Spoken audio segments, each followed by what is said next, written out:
Bonjour tout le monde, bienvenue dans Octa News, épisode numéro 3. Salut à Bonjour tous. Simon. Salut. Aujourd'hui, on va parler plein de sujets variés. Dans un premier temps, l'adversaire de BSD, le petit clash qu'il y a eu avec Gamrot, et on finira par le KSW 106. Je sais pas si toi, tu as vu l'annonce, Simon. BSD Vite fait. affrontera Kyle Prepolek, 18-8, 14 finish, 10 KO, 4 soumissions, jamais mis KO et plus soumis depuis 2013. La dernière fois, c'était contre Kevin Lee, donc ancien top contender de l'UFC. Il est sur 3 KO d'affilée. Il va affronter notre BSD national. Toi, Simon, est-ce que tu as vu un peu l'adversaire? T'en penses quoi, toi? Ah, j'ai vu. Bon, les bookmakers sont clairs et nets. Ouais. Je crois que sa cote est à 7-8, c'est ça? J'ai cru voir un truc Moi, comme j'ai ça vu passer. 7,25, 7. En Ouais, fait, ça voilà, dépend le voilà. site, ouais. Exactement. Ouais. Alors, à ce moment-là, on voit que BSD est vraiment le favori, quoi. Mm. Après, l'autre, il me semble qu'il est canadien, c'est ça? C'est ça. C'était plus simple parce que directement, il pouvait. Bien sûr, Il bien combattait le sûr. vendredi aussi. Du coup, au poids, 100%. Et puis, il n'y a pas de visa. C'était l'adversaire Ouais, parfait, je pense. ouais, je pense. Ouais, bah après, bon, pour moi, dans un sens, tant mieux pour BSD, parce que comme il est... Alors, attention, on est au MMA, parce que un coup, c'est vite arrivé, quoi, mais bon, il part vraiment le favori largement. Ouais. Tant mieux pour lui, tant mieux pour lui.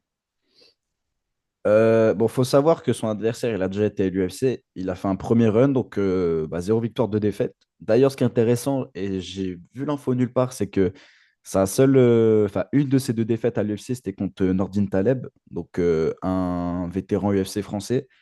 Donc, euh, c'est une info que j'avais jamais vue, qui est comme ça, quoi. Je savais Et pas. dans son premier run, on a vu qu'en gros, voilà, il a une bonne quand même défense de takedown. Il est assez complet, mais est-ce que pour toi, il peut déranger Benoît? Non, moi, je pense que Benoît est largement au-dessus. Après, ce que je dis, au MMA, tout peut arriver, mais pour moi, BSD, il devrait pas avoir de mal contre lui. Pour Ce qui est... moi, même s'il passe le deuxième round, c'est très, très, très bien. Ouais. Tu vois. Bah, il y a eu beaucoup d'intox et d'inquiétudes. BSD, on a vu pendant la Fight Week, on l'a vu un peu faible, un peu fatigué. On a même vu des marques sur son visage. Ouais. On a vu potentiellement un staphylo. On n'est vraiment pas sûr, mais il y avait une marque sur son front qui ressemblait à un staphylocoque. On peut rien affirmer, c'est peut-être pas ça. Mais en tout cas, ça fait un petit peu peur. Je ne sais pas si c'est juste du Benoît, on s'en fiche un petit peu, ou si c'est vraiment inquiétant. Bien sûr, ouais. Ouais, sur son front, on aurait dit un petit staphylocoque. Parce que c'est rare quand même les combattants qui Après, ça se arrivent trouve, déjà c'est marqués. juste une blessure, quoi. Hmm. C'est rare les combattants qui arrivent déjà marqués. On a vu quand même Boyan Gary la semaine dernière qui est arrivé avec une coupure sur la joue comme ça. Mais quand même, c'est un peu inquiétant. Mm. Et on dirait que le cutting, il a vraiment fragilisé, etc. J'ai peur que BSD soit pas en pleine forme. Après, Rien n'est lui, annoncé, après, hein. ouais, lui, il dit qu'il est en pleine forme, donc je pense qu'on peut lui faire confiance. Et il nous Mhm. promet la guerre, un beau finish. Et il dit qu'il sous-estime pas son adversaire. Et après, à voir si c'est vrai, à voir ce qui va se passer dans la cage. Toi, tu vois le Bah, coma comment se dérouler? moi, je vois un finish assez rapidement, hein. Plus au sol, debout. Je saurais pas dire. Parce Je que saurais pas jamais mis dire. KO son adversaire. Alors qu'il a Ouais, quand même mais je 8 pense que là, il défaites. peut être mis KO, là. Tu vois. Ouais. Ouais, je pense. Parce qu'il faut voir, c'est quand même un adversaire qui a une prépa complète. De ce fait, pré-BSD, ça lui change. Il a eu une prépa pour Joël Alvarez. Mm. Euh, c'est pas le même style du tout. On va voir comment il s'adapte. Mais moi, j'ai confiance. Je pense qu'il va gagner, qu'il va call out Gamrot pour l'UFC Paris. C'est possible. Si Gamrot il gagne son Ouais, prochain combat. ouais, bah oui, je pense, au vu en plus de ce qui s'est passé entre les deux sur les réseaux, je pense que ça va pouvoir le faire. Du coup, on va en parler justement de cette guéguerre entre guillemets entre Gamrot et Benoît.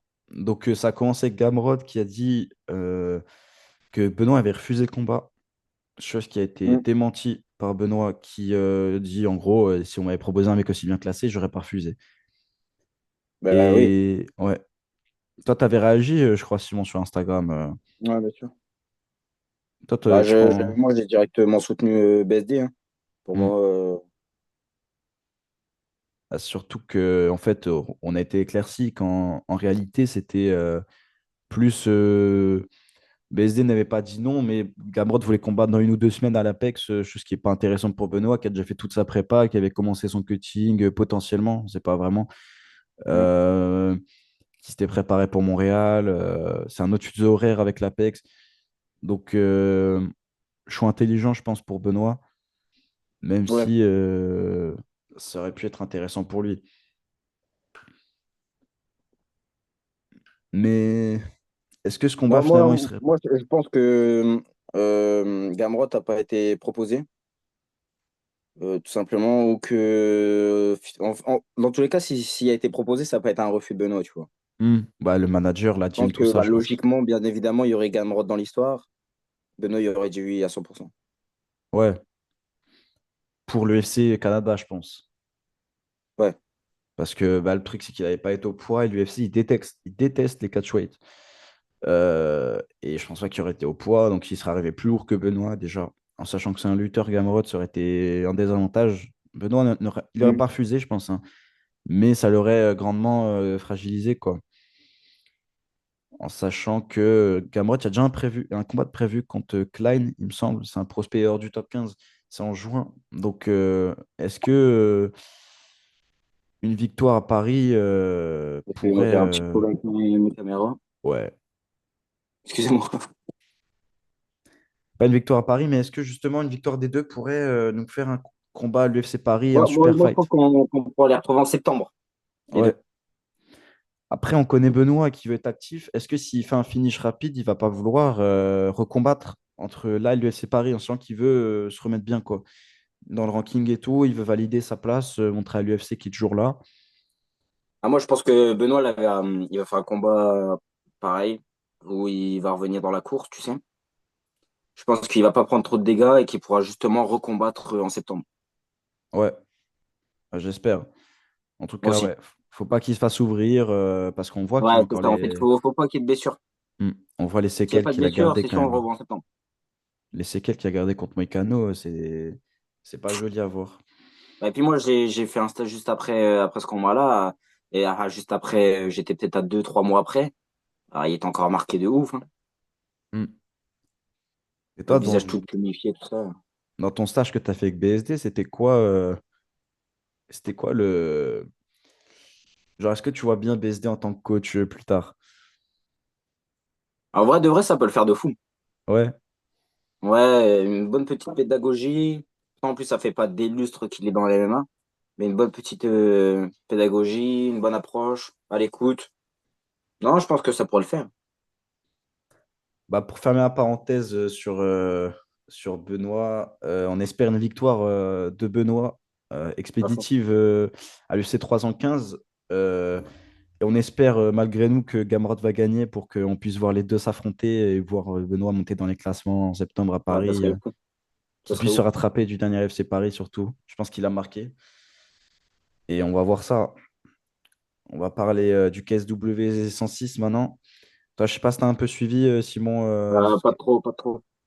Tu as vu les combats Ouais, principaux, donc le Michael Lebou versus Amin Ayoub. ouais, ça j'ai vu ça. Alors, excusez-moi les prononciations pour tous les autres noms, hein. Parnas contre Ziolkowski, Zeroni contre Janikowski. Et un autre combat notable, c'est Swell Caution qui affronte Stade Shura. Euh, Ah, j'aime bien te voir galérer. Donc, pour Kaoshen, on va parler combat par combat, tous les combats que je vous ai cités. Et sinon, tu nous donneras ton avis, même si tu n'as pas trop suivi, tu pourras quand même donner l'avis. Ouais, je Donc, te dirai. Seul Kaoshen qui fait ses débuts en pro, qui était en 6-0 en amateur, qui a tout juste 18 ans, c'est un 2007, euh, qui va affronter Stade Shura, qui était en 21-4 en amateur. Donc, c'est pas un Ça poids me dit que je lourd. suis en retard là. En fait, pour moi, ça me dit juste que je suis en retard. Ouais. Il y a mon âge, quoi. Simon qui a bientôt fait une annonce d'ailleurs. On n'en dit pas plus, mais. On n'en dit pas plus, mais bientôt. Soyez à l'affût. Ouais, après, du coup, on a Zeroni contre Janikowski. Donc, Zeroni qui affronte, qui est numéro 7 du classement middleweight, qui affronte le numéro 3. Parnasse qui va défendre sa ceinture contre celui qui avait annulé le combat à 24 heures, non, même pas à 30 minutes de l'échéance. Je sais plus. Tu avais suivi cette histoire où Parnasse avait un combat et à 30 minutes du combat, le mec a dit ah non, je peux pas. Et ça avait tout annulé.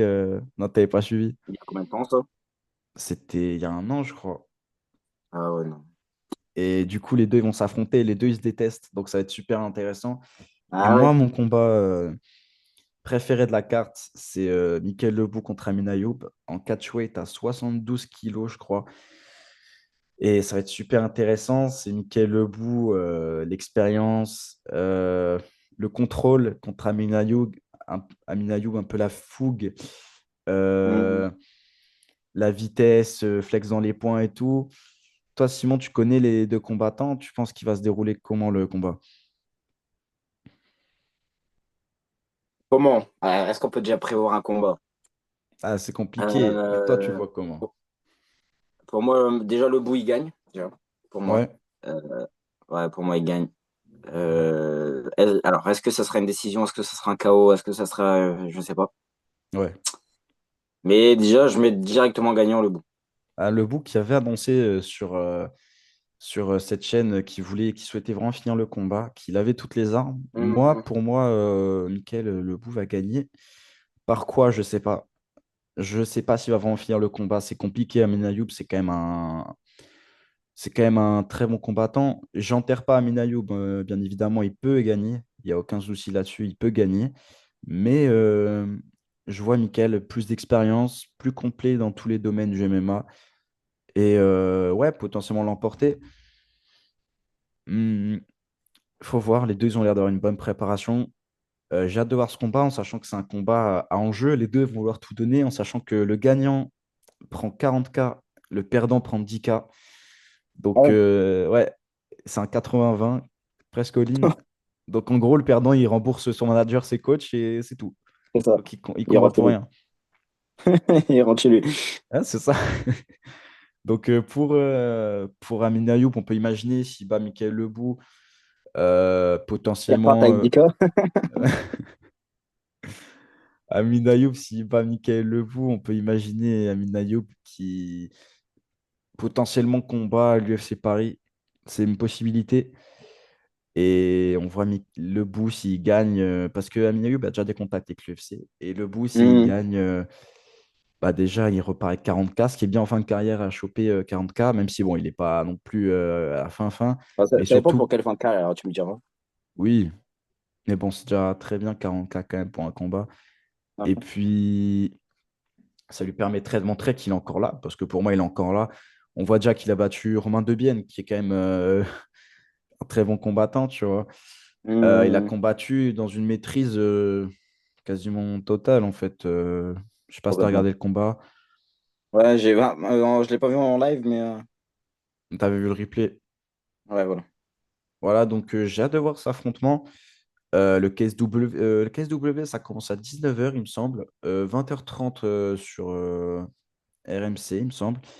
Ça va finir vers 1 h et l'UFC, ça va commencer à peu près vers 1 h aussi. Ça se finira vers 6-7 h. C'est un UFC numéroté avec le main event vers 6 h du matin. Donc, on a hâte de voir la suite. Et Complètement, ouais. puis, on vous dit à la prochaine Ouais, après l'UFC.